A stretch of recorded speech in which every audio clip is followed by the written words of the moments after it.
सभी का KS studies channel में स्वागत है। आप सभी नए अपडेट्स पाने के लिए चैनल को लाइक, सब्सक्राइब एंड शेयर करें। हेलो, मैं आप सभी के सामने कक्षा दशम शेमुषी द्वितीय भाग के द्वितीय पाठ्य के साथ प्रस्तुत हूँ। द्वितीय पाठ्य का नाम है बुद्धि बलवती सदा। बुद्धि सदा बलशाली होती है। बुद्धि हमेशा हमारा बल बढ़ाने वाली होती है। आप सभी ये तो जानते ही हैं कि संस्कृत में कथा साहित्य की समृद्धशाली परंपरा रही है।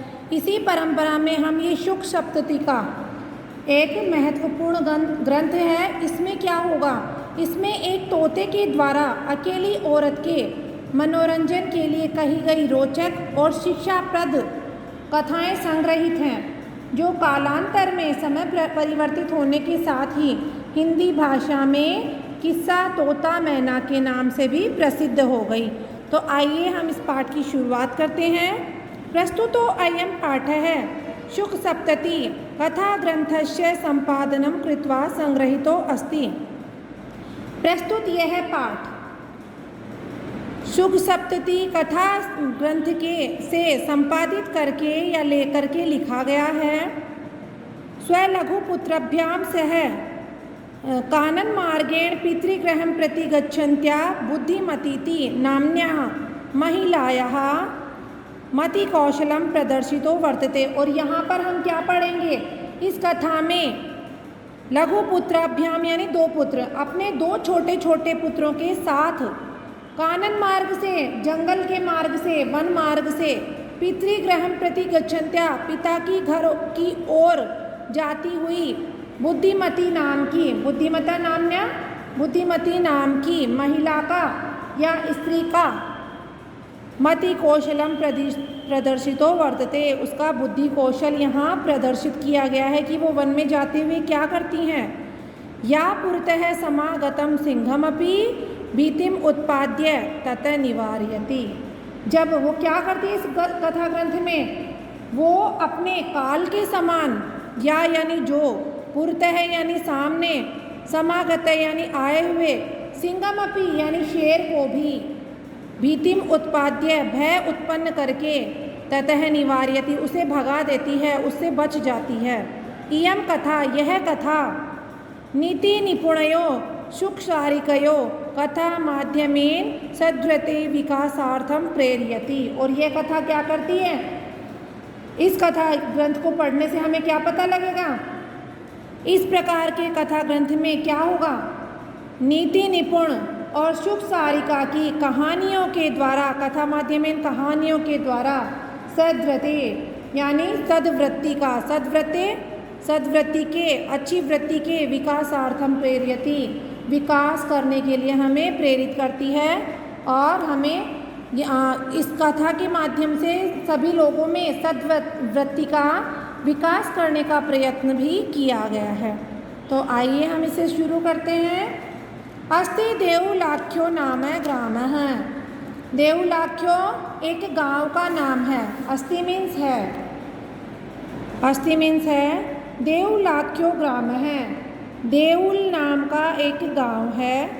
तत्र राजसिंह नाम राजपुत्र वसति स्म है। वहाँ पर राजसिंह नाम का एक राजपुत्र रहता था, राजकुमार निवास करता था। तत्र मीन्स वहाँ, राजसिंह नाम का राजपुत्र वसति स्म, राजपुत्र यानी राजकुमार निवास करता था। एकदा केनापि आवश्यक कारेण तस्य भार्या बुद्धिमती पुत्रद्वयोपेता पितृगृहं प्रति चलिता। एकदा मीन्स एक बार, केनापि यानी किसी आवश्यक कार्य से उसकी पत्नी बुद्धिमती अपने दोनों पुत्रों को लेकर के पिता के घर की ओर चल दी, यानी चली वो। मार्ग यानी मार्ग में, गहन कानने घनघोर वन में, गहन अंधकार भी होता है वनों में, गहन जंगल में। सा एकम व्याघ्रम ददर्श, उसने क्या देखा, मार्ग में उसने एक व्याघ्रम ददर्श एक बाघ को देखा।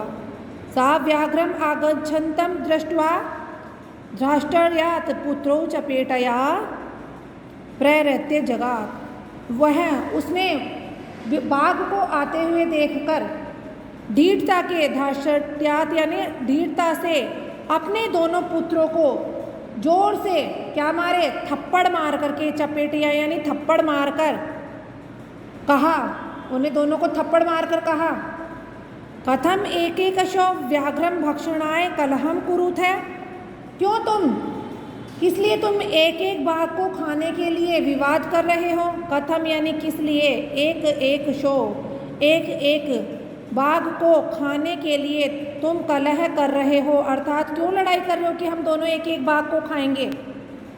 अयम एक है तावत विभज्य भुज्यताम, अयम यानी यह एक ही है, तावत यानी उसको ही, विभज्य यानी बांट करके, भुज्यताम खा लो, ये एक ही बाघ है मेरे पास तो इसको ही बांट करके खा लो। पश्चात अन्यो द्वितीय कश्चित लक्ष्यते, क्यों लड़ाई कर रहे हो, यह तो एक ही है बांट कर खा लो, इसके बाद और कोई दिखाई दे तो, पश्चात यानी इसके बाद, अन्य द्वितीय कश्चित लक्ष्यते, और कोई दिख जाएगा तो उसको भी देख लेंगे, फिर अभी तो एक ही है, इसको एक को ही बांट कर खा लो। इति श्रुत्वा, ऐसा सुनकर, व्याघ्र मारी काचित इयमिति मत्वा व्याघ्रो भयाकुल चित्तो नष्ट है, और ऐसा देख करके फिर क्या हुआ, इस प्रकार सुनकर, इति श्रुत्वा इस प्रकार सुनकर, व्याघ्र मारी अर्थात बाघ को मारने वाली है, काचित इयमिति मत्वा यह मान करके, व्याघ्रो भयाकुल है, व्याघ्र यानी बाघ था वो क्या हुआ, भयाकुल चित्तो नष्ट है, भय से आकुल चित्त वाला मन वाला होकर के नष्ट है, वहाँ से क्या हो गया, वो पलायन कर गया, वो वहाँ से भाग गया फटाफट से।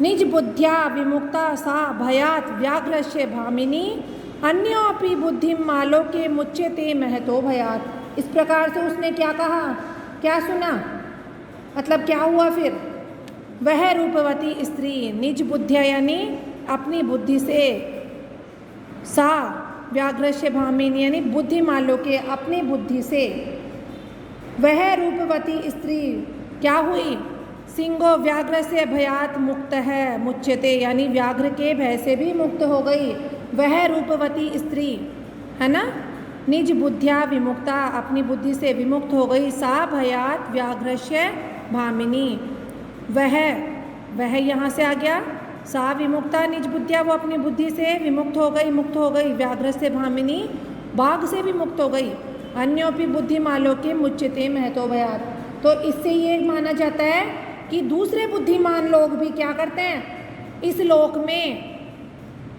मुच्यते महतो भयात बहुत बड़े बड़े डरों से मुक्त कर दिए जाते हैं, किसके द्वारा, बुद्धि बल के द्वारा, केवल एक बुद्धि बल से ही वो क्या कर सकते हैं, अपने बड़े बड़े कष्टों से, संकटों से और डर से वो छुटकारा पा सकते हैं। भयाकुलम व्याघ्रम दृष्ट्वा कश्चित धूर्त सृगाल है हसन आह, और भय से भयाचित यानी भयाकुलम भय से व्याकुल व्याघ्र को देख करके, बाघ को देख करके, किसी धूर्त श्रृंगाल ने हंसते हुए उससे कहा, अब उसने क्या कहा, धूर्त था चालाक गीदड़ ने उसको हंसते हुए क्या कहा, भवान कुतः भयात पलायित, तुम कहाँ से, आप कहाँ से भाग चल रहे हो, भय से कहाँ भाग चले, कि भवान यानी आप, कुतः यानी कहाँ से, भयात पलायित डर के मारे भाग रहे हो, क्यों भाग रहे हो डर के मारे, व्याघ्र है, व्याघ्र ने कहा, बाघ ने कहा, गच्छ गच्छ जम्बूक, जाओ जाओ जम्बूक तुम भी चले जाओ, है ना, क्या बोलता है वो, गच्छ गच्छ जम्बूक, जाओ जाओ जम्बूक तुम भी चले जाओ। अब जम्बूक किसे कहा जाता है, गीदड़ को, जाओ जाओ गीदड़ तुम भी जाओ। त्वमपि किंचित गूढ़ प्रदेशम, तुम भी किसी गूढ़ प्रदेशम कहते हैं छुपने वाले गुप्त स्थान पर चले जाओ। त्वमपि यानी तुम भी, किंचित यानी किसी, गूढ़ प्रदेशम छुपने के स्थान पर, गुप्त स्थान पर चले जाओ। यतो व्याघ्र मारिति या शास्त्रे श्रूयते तया हम हंतुम आरब्ध, परम ग्रहित कर जीवितो नष्ट है शीघ्रम तदगत्र। तो इसका है कि तुम भी चले जाओ, क्योंकि यतो ही क्योंकि व्याघ्र मारिति या शास्त्रे श्रूयते, बाघ को मारने वाली जो बात हमने शास्त्रों में सुनी थी तयाहम हंतुम आरब्ध तय अहम हंतुम आरब्ध परम ग्रहित कर जीवितो नष्ट शीघ्रम तद्व्रत। तो जो तुमने शास्त्रों में हमने जो बात सुनी है ना, वह मुझे मारने ही वाली थी। तयम हंतुम आरब्ध है, वो मुझे मारने ही वाली थी, लेकिन ग्रहित कर जीवितो, मैं अपनी ग्रहित यानी ले करके, कर यानी हाथ में, अपने जीवन को ले करके मैं शीघ्र ही वहाँ से पलायन कर गया, वहाँ से मैं भाग के आ गया उसके सामने से, नहीं तो वो मुझे मारने ही वाली थी। सृगाल बोलता है, गीदड़ बोलता है, व्याघ्र बाघ, क्या बोलता है वो मालिक बाघ, त्वया महत कौतुकम आवेदितम, तुम्हें यानी तुम्हें महत कौतुकम बड़े आश्चर्य की, आवेदितम बात बताई है, यन मानुषादपि विभेषी, कि तुम मनुष्य से भी डरते हो। अरे बाघ कि व्याघ्र, अरे बाघ, त्वया महत कौतुकम आवेदितम, तुमने बड़े आश्चर्य की बात बताई है, यत्मिस की मानुषादपि विभेषी, मनुष्य से भी तुम डरते हो, तुम तो मनुष्य से ही डर जाते हो। व्याघ्र बाघ बोलता है, प्रत्यक्षमेव मया सात्म पुत्रावेव एकेक्षो मां मत्तुम कलहाय मानो चपेटया प्रहरन्ति दृष्टः। प्रत्यक्ष रूप से वो बोलता है, अरे गीदड़, प्रत्यक्ष रूप से, प्रत्यक्षमेव मया स आत्मपुत्रावेव एकेक्षो मां मत्तुम कलहाय मानो चपेटया प्रहरन्ति दृष्टा। प्रत्यक्ष रूप से यानी मेरे सामने ही प्रत्यक्ष रूप से मैंने देखा है कि मेरे सामने ही उसने अपने दोनों बेटों को मोहम्मद तुम कलहाय मानो यानी एक एक खाने के लिए, मुझे एक एक खाने के लिए झगड़ते हुए, थप्पड़ मारते हुए मैंने उसे देखा है। अर्थात सामने ही मैंने उसे अपने दोनों बेटों को मुझे एक एक खाने के लिए झगड़ते हुए देखा और थप्पड़ मारते हुए देखा है। जम्बूका है, गीदड़, स्वामी, हे मालिक, यत्रास्ते सा धूर्ता तत्र गम्यताम, जहाँ पर वो धूर्त बैठी है, जहाँ पर वह चालाक बैठी है, तत्र गम्यताम, हमें वहाँ पर जाना चाहिए। व्याघ्र बाघ, तव पुनः तत्र गतस्य सा सम्मुखम अपेक्षिते यदि तर्हि त्वया अहम हंतव्य इति। तो तुम फिर से तव पुनः तत्र गतस्य, तुम्हारे वहाँ गए हुए के सामने, सा सम्मुखम अपेक्षिता, अगर वह देखती है तो तर्हि त्वया अहम हंतव्य इति, तो कि अगर हमें वो नजर आ जाती तो आप मुझे मार देना, ऐसा गीदड़ बोलता है। व्याघ्र बोलता है, बाघ बोलता है, सृगाल गीदड़, यदि त्वं मां मुक्त्वा यासि तदा वेलापि वेला स्यात्, तो यदि तुम मुझे वहाँ से छोड़कर आ जाओगे तो वेलापि अवेला यानी शर्त भी अशर्त हो जाएगी, शर्त भी बेशर्त हो जाएगी। जम्बू का है, गीदड़ बोलता है, यदि एवं तरहि माम निज गले बद्ध्वा चल सत्वरम, यदि ऐसा है, आप ऐसा सोचते हो कि मैं आपको छोड़ के चला जाऊंगा, तो आप कीजिए कि माम यानी मुझको, निज गले बद्ध्वा यानी अपने गले में बांध करके, यानी हम एक दूसरे के गले को बांध के चल जाते हैं। क्या करते हैं, यदि तुम एवं तरही माम निज गले बद्ध्वा चल सत्वरम, तो यदि आप ऐसा सोचते हैं, आपको ये लगता है कि मैं ऐसा कर लूँगा, तो आप क्या कीजिए, मुझे मया यानी माम यानी मुझे, निज गले बद्ध्वा अपने गले के साथ बांध करके, चल सत्वरम शीघ्रता से चलो, मुझे अपने गर्दन में बांध के ले चलो, यानी एक धागे से या एक रस्सी से वो एक दूसरे को बांध लेते हैं। स व्याघ्र है तथा कृत्वा काननम ययो, और वह बाघ उसी प्रकार से करके, गीदड़ के कहने पर उसी प्रकार से करके, यानी गले को एक दूसरे को बांध करके उसी प्रकार से करके कहाँ चला गया, काननम ययो वन में चला गया। सृगाल सहितम पुनरायान्तम व्याघ्रम दूरात दृष्ट्वा बुद्धिमती चिंतितवती, तो सृगाल के साथ फिर से आते हुए बाघ को दूर से ही देखकर बुद्धिमती ने सोचा, बुद्धिमती ने विचार किया, उसको थोड़ा डर भी लगा कि ये क्या चक्कर है, ये वापस से कैसे आ गया है। तो बुद्धिमती बोलती है, सोचने लगी वो, फिर वो बोलती है, जम्बुके क्रतो उत्साहात व्याघ्रात कथम मुच्यताम। तो उसने विचार किया कि गीदड़ के द्वारा, जम्बुक के द्वारा यानी गीदड़ के द्वारा उत्साहित किए हुए इस बाघ से अब किस प्रकार से बचा जाए, इस बाघ से हम कैसे बचें अब। परंतु प्रत्युत्पन्नमति सा जम्बुकम आक्षिप्य अंगुल्या तर्जयन्तु उवाच। लेकिन फिर वो बिल्कुल तेज बुद्धि से, एकदम से प्रत्युत्पन्नमति यानी बिल्कुल बुद्धि से व्याघ्र मारी वो गीदड़ को, मतलब वो क्या करती है फिर उसको छिड़कते हुए क्या बोलती है, गीदड़ को छिड़कती हुई बोली, जम्बुकम आक्षिप्य तर्जन्य उवाच, अंगुली का इशारा करती हुई वो बोली, डांटती हुई बोली, अंगुली से डांटती और धमकाती हुई बोली, रे रे धूर्त, अरे अरे धूर्त, अरे अरे वंचक, अरे अरे धोखे देने वाले, त्वया दत्तम मह्यम व्याघ्रत्रयम पुरा, तुम्हारे द्वारा, त्वया दत्तम यानी दिए गए, मह्यम यानी मुझको, व्याघ्रत्रयम पुरा पहले मुझे, पुरा में पहले तुम्हारे द्वारा मेरे को 3 बाघ दिए गए थे, तुम मुझे 3 बाघ ला कर दिए थे। विश्वास्य अद्य एकम आनीय कथम यासी वदा अधुना, और अब तुम मेरे विश्वास को तोड़ करके, पहले तुमने 3 बाघ दिए थे लेकिन अब विश्वास दे करके आज एक ही लाकर क्यों जा रहे हो, कथम यासी यानी किस लिए जा रहे हो, वद अधुना अब तुम बोलो। और ऐसे कह के वो जोर से भागी कि है ना, तुम पहले मुझे 3 बाघ ला कर दिए थे और अब विश्वास दे करके आज एक ही लाकर क्यों जा रहे हो, विश्वासम अद्य कम एकम आनीय कथम यासी, आज एक ही लाकर किस लिए जा रहे हो, वद अधुना अब तुम बोलो कि एक लाकर ही क्यों जा रहे हो तुम। इत्युक्त्वा ऐसा कहती हुई, इस प्रकार से कहती हुई,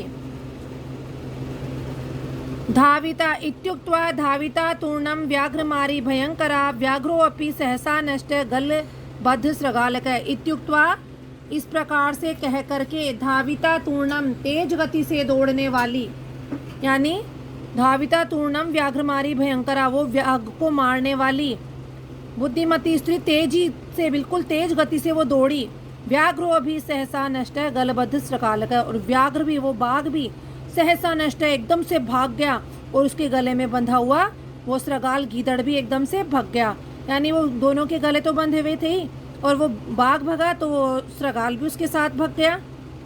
एवं प्रकारेण बुद्धिमती व्याघ्रजात भयात पुनरपि मुक्ता अभवत। इस प्रकार से करने पर, एवं प्रकारेण इस प्रकार से, बुद्धिमती बुद्धिमान बुद्धिमती बाघ के भय से, व्याघ्रजात यानी बाघ, व्याघ्रजात भयात बाघ के भय से, पुनरपि मुक्ता अभवत फिर से मुक्त हो गई, स्वतंत्र हो गई। अतएव उच्यते इसीलिए कहा जाता है, बुद्धि बलवती तन्वी सर्व कार्येषु सर्वदा, यानी चाहे छोटा कार्य हो चाहे बड़ा, तो सर्व कार्येषु सर्वदा सभी कार्यों में हमेशा ही हमारी बुद्धि हमेशा बलवान होती है, बुद्धि ही बलवती होती है। बुद्धि बल है जो क्या होता है, बल से अधिक श्रेष्ठ होता है, बल से अधिक बलवान क्या है, बुद्धि बल है। तो बुद्धि बल ही सभी कार्यों में सफलता दिलाने के लिए श्रेष्ठ है और हमेशा बलवान होता है बुद्धि बल ही।